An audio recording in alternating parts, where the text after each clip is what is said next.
दोस्तों closing basis पे market कुछ खास नहीं था। इंडेक्स लेवल पर आज कुछ हुआ नहीं खास। निफ्टी 10 पॉइंट्स नीचे है। निफ्टी बैंक में बड़ी गिरावट है 300 पॉइंट्स यानी आधे परसेंट की। मिड कैप ने भी कुछ खास नहीं किया। स्मॉल कैप की बात करें तो यहाँ पे भी कुछ खास नहीं है। यूएसडी आज थोड़ा सा फिसला है रुपीज़ के कंपैरिजन में, विच इज़ गुड। एडवांस की कंपनीज काफ़ी कम है, डिक्लाइन की कंपनीज ज़्यादा है, यानी मैक्सिमम कंपनीज के स्टॉक्स आज नीचे गिरे हैं। फिर भी ऐसा हो सकता है कि रिटेल इन्वेस्टर्स के पोर्टफोलियो चले हो या निफ्टी को बीट किया हो, क्योंकि कुछ मिड कैप कंपनीज हैं उनमें अच्छी तेजी बनी। साथ में आईटी आप देख सकते हैं बहुत अच्छा परफॉर्म किया, 3% ऊपर है। इसमें कोफोर्स ने काफ़ी अच्छा परफॉर्म किया। क्या रीज़न उसके पीछे आगे चल के देखते हैं, कैसे स्ट्रैटेजी बनाएगी इन्वेस्टर्स उसके ऊपर भी चर्चा करते हैं। रियल्टी ने भी काफ़ी अच्छा परफॉर्म किया। तो दो सेक्टर्स ने आज संभाला होगा रिटेल इन्वेस्टर्स के पोर्टफोलियोज को, अगर इनके पास में, यानी जो भी इन्वेस्टर्स उनके पास में अगर इनमें से कुछ स्टॉक्स होंगे तो। एनर्जी, एफएमसीजी, सरकारी बैंक्स, मेटल या आज नीचे आके बंद हुए। अब देखिए सिचुएशन आपके सामने है। गिफ्ट निफ्टी बंद हुआ था नीचे कल 0.16% के साथ में, कुछ बड़ी गिरावट नहीं थी, लेकिन फिर भी आज एशियन मार्केट्स काफ़ी गिर के ओपन होते हैं। निकाय 3% नीचे, कोस्पी 6% नीचे, क्योंकि नैस्डेक में वीकनेस थी कल के दिन, उसका इम्पैक्ट यहाँ पे हुआ है। बट हमारे मार्केट के अंदर ऐसा कुछ खास इम्पैक्ट नहीं था। हम डिपेंड करते हैं क्रूड के प्राइस के ऊपर। एशियन मार्केट्स बाकी चले भी है, वो भी आपको ध्यान रखना है। निफ्टी इतना चला भी नहीं है तो गिरावट भी काफ़ी कम हुई है। बाकी क्रूड हम देखें तो अभी 90 के नीचे, 86 के आसपास है। 2% की गिरावट आप इसमें नोट कर सकते हैं।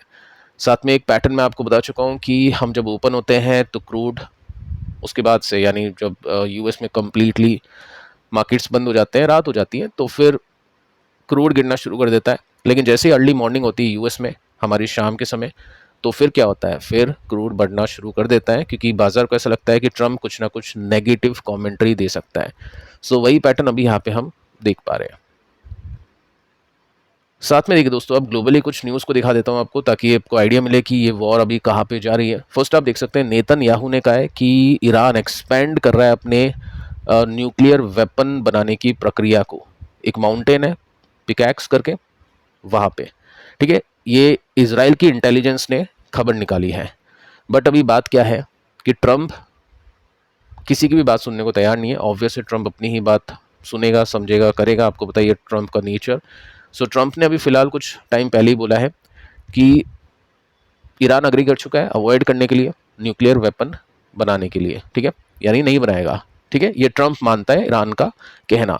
बट इसराइल का सोचना थोड़ा सा डिफरेंट है। इसराइल के पास में डेटा है और इसराइल अभी बताने की कोशिश कर रहा है कि ऐसा नहीं है, ईरान झूठ कह रहा है, ठीक है। तो यही सब चीज़ अभी चल रही है।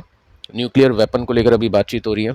ट्रंप अभी तक ठीक है, कोई दिक्कत नहीं है, कोई अटैक की, कोई धमकी की बात नहीं है। जब तक क्रूड आई थिंक नीचे ही गिरेगा, लेकिन जैसे ही न्यूज़ आती है कुछ भी नेगेटिव, तो क्रूड का प्राइस ऊपर जा सकता है और उसके बेसिस पर निफ्टी अंडर परफॉर्म कर सकता है। साथ में दोस्तों एक और डेटा है, ये इंटरेस्टिंग डेटा है। इंडिया का इंडस्ट्रियल प्रोडक्शन बढ़ चुका है, आईआईपी बढ़ चुका है 7.3% के साथ में वायनवा बेसिस पे जून के मंथ में, पिछले मंथ में। अब ये आउट परफॉर्म कर चुका है पिछले महीने को, जो कि 5% की ग्रोथ थी, और एक्सीड हो चुका है एस्टिमेट से, जो कि 5.6% की बात थी। यानी एस्टिमेट थी 5.6% की ग्रोथ और 7.3% की ग्रोथ आ चुकी है। इसका मतलब यह है कि हमारी जो कंट्री, उसके अंदर जो फैक्ट्रीज है, ठीक है, उसमें जो प्रोडक्शन है, जो माल बनता है, वो इंक्रीज कर चुका है, वो माल बनना बढ़ चुका है 7% के साथ में। एस्टिमेट थी कि 5% का इंक्रीमेंट आएगा, लेकिन ये 7% की तेजी आ चुकी है, which is very good. News आती है शाम को 4 बजे के आसपास, तो इसका इम्पैक्ट कल मार्केट में आ सकता है पॉजिटिवली, ठीक है। निफ्टी को देख लेते हैं अब। निफ्टी की सिचुएशन आपको पता ही है, एक ब्रेकआउट हुआ है, उसके बाद में अभी रेसिस्टेंस पे पहुंचने की तैयारी करता है, तो 2% का गैप दिखाई देता है। और ऐसा जब होगा जब ट्रंप कुछ भी नेगेटिव कमेंट नहीं करे, क्रूड का प्राइस एकदम से ऊपर नहीं जाए, तो ये पॉसिबल हो सकता है। बाकी स्टॉक्स में पॉसिबिलिटी काफ़ी हाई होगी अगर आप डेटा ट्रैक करते हैं, नंबर्स देखते हैं, टेक्निकल्स देखते हैं, फंडामेंटल्स देखते हैं। कोफोर्ज 10% की भारी तेजी।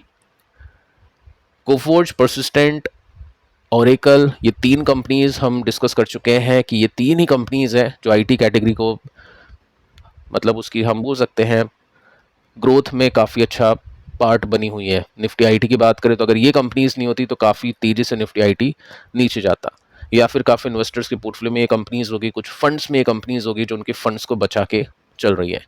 तो 10% की हैवी तेजी इसमें बनती है।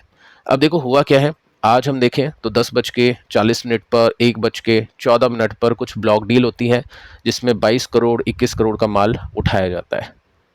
1681 पे भी लिया, 1664 पे भी लिया, क्लोजिंग होती है 1680 के आसपास। ठीक है, इससे पहले भी आप देखोगे तो यहाँ पे माल उठाना शुरू कर दिया था 24 जुलाई से, और ये टेक्निकली आपको हिंट मिलता है जब आप प्राइस एक्शन देखते हो, क्योंकि नंबर्स तो बाद में आएंगे, FIDS का डेटा बाद में आएगा, लेकिन प्राइस एक्शन आपको लाइव सिचुएशन बताता है, वही हम चेक करते हैं।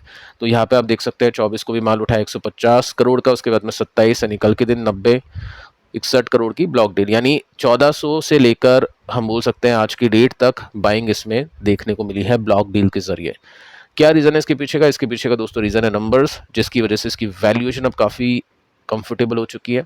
ग्रोथ आप देखोगे तो जहाँ पे कंपनीज, IT कंपनीज स्ट्रगल करती हैं 5-7% की ग्रोथ देने में, यहाँ पे 96% की ग्रोथ आई है, 96% की ग्रोथ मिली है इसमें।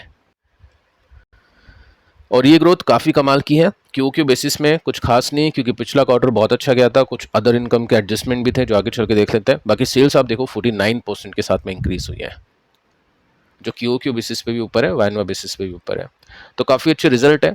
यहाँ पे आप देख सकते हैं QOQ बेसिस में प्रॉफिट मार्जिन थोड़े से कम हुए हैं।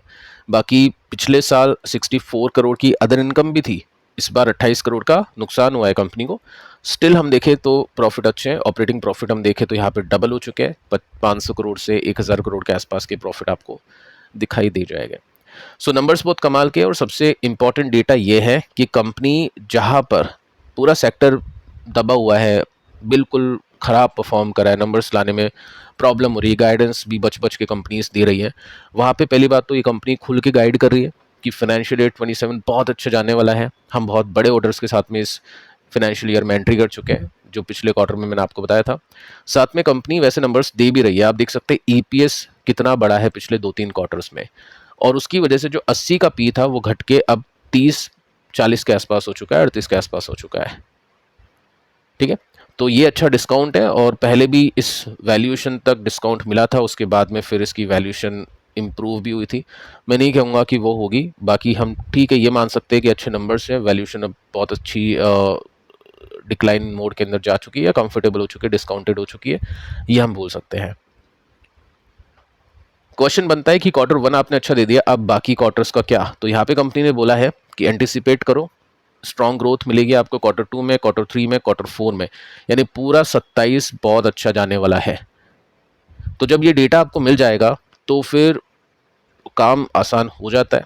टेक्निकल भी जब आपको बता देगा कि हाँ चीज़ें सही है, जहाँ पे पूरी कैटेगरी IT की कंपनीज अंडर परफॉर्म करी है, ब्रेक डाउन करती जा रही है, काफ़ी लोग उसमें बाइंग कर रहे हैं अननेसेसरी डाउनफॉल के अंदर, फॉलिंग नाइफ के अंदर। ठीक है, कॉन्ट्राबेट आप ले रहे हो तो अलग बात है, लेकिन ये सोच के आप खरीद रहे हो कि मैं सबसे सस्ती कंपनी लूंगा, सबसे कम वैल्यूएशन की लूंगा, मैं TCS खरीदूंगा, मैं विप्रो खरीदूंगा, तो कुछ होगा नहीं, आपको कुछ मिलेगा नहीं उसमें। लेकिन यहाँ पे ब्रेकआउट अगर आपने देखा होगा, अब नंबर्स भी आप देख चुके हैं, एक और ब्रेकआउट आपको मिल चुका है, तो काफ़ी सारी चीज़ें क्लियर हो जाती है। अब अगर ये 4th टाइम अपनी हाई को टच करता है जो कि 20% ऊपर है, तो 20% का गैप इसमें है, आपको क्या लगता है ये पूरा होगा या नहीं? नीचे कमेंट कर सकते हैं। फिलहाल दोस्तों इस वीडियो में इतना ही, पिछले 4 वीडियोस आप जरूर से देखना, यहाँ पे SIF को भी हमने डिस्कस किया, इसको भी आप देख लेना। मिलता है नेक्स्ट वीडियो में, तब तक के लिए बाय बाय।